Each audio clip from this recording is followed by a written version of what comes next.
nada más para aclarar la propuesta, para quienes no hayan tenido la oportunidad de leerla, y antes de manifestar mi postura. En el texto vigente en la ley ya se encuentra el supuesto que ha expuesto el diputado que me antecedió. Es decir, el texto vigente de la ley, el que hoy está, ya dice que el que cometa un delito en contra de un servidor público o agente de la autoridad en el acto de ejercer lícitamente sus funciones o con motivo de ellas, y continúa el texto.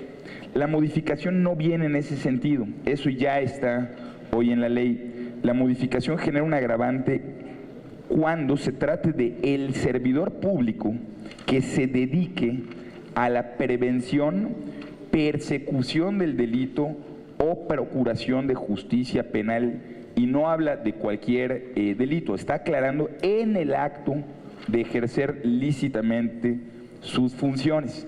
Únicamente lo aclaro porque la discusión no es en el sentido que se ha expuesto anteriormente, eso ya está en el texto de la norma que nos rige. Se trata de las personas que están encargadas de la prevención, persecución del delito o procuración de justicia penal.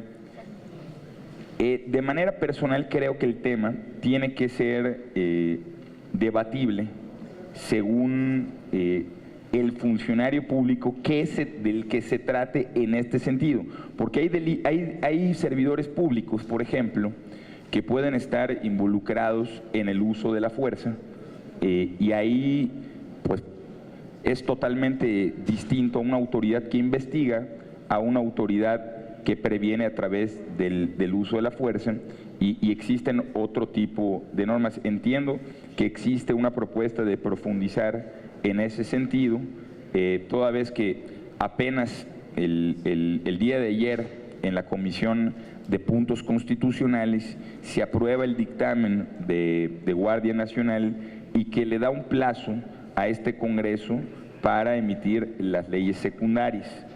Creo que es prudente la propuesta de hacer la evaluación en un contexto de leyes secundarias en materia de uso de la fuerza y poder entender la magnitud de hasta dónde puede llegar esta agravante. Pero sí creo que vale la pena distinguir que de ninguna manera se está generando a través del dictamen un privilegio o no.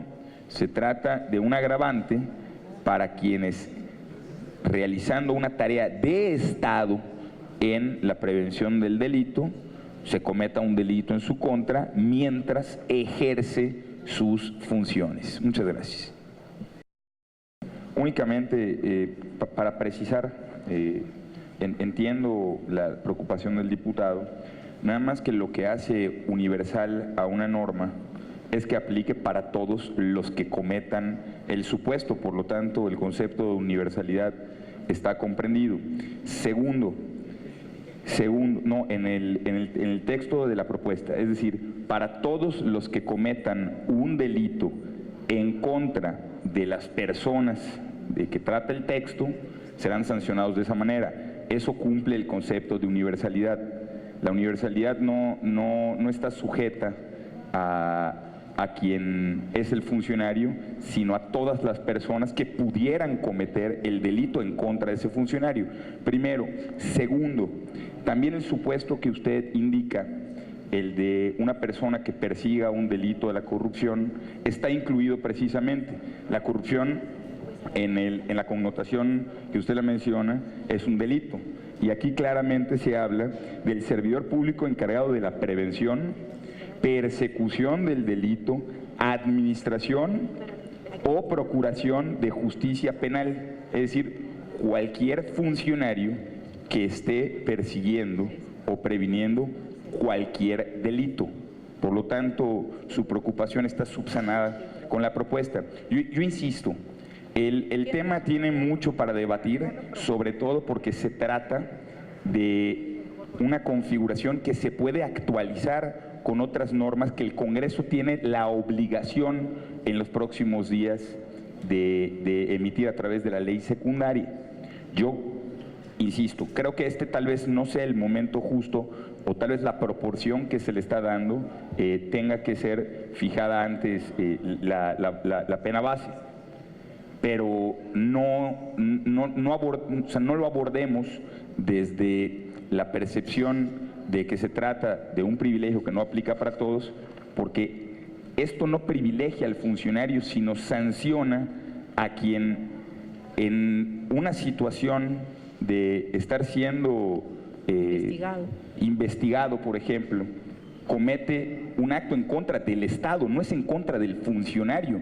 El funcionario lo que está haciendo es perseguir el interés del Estado. Entonces el supuesto es distinto.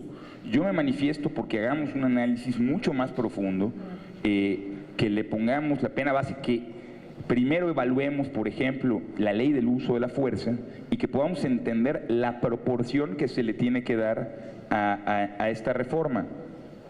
Pero la universalidad se da, el supuesto existe, pero sí creo que requiere de mucha más profundidad en su análisis.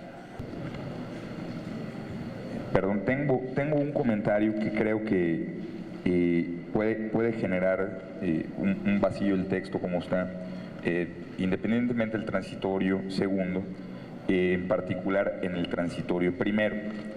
El texto señala que los centros penitenciarios deben de contar con un registro de las personas con una serie de conceptos de información. Sin embargo, el transitorio primero genera una entrada en vigor al día siguiente de su publicación.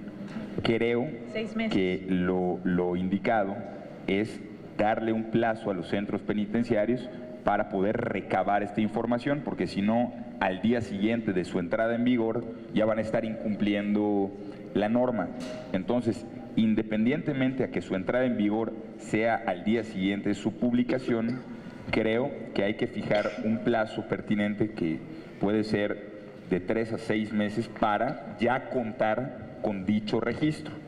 En algunos centros penitenciarios será más complejo que en otros su elaboración, y es importante que los centros penitenciarios cumplan con esta norma. Por lo tanto, hay que darles la posibilidad de llegar a su cumplimiento.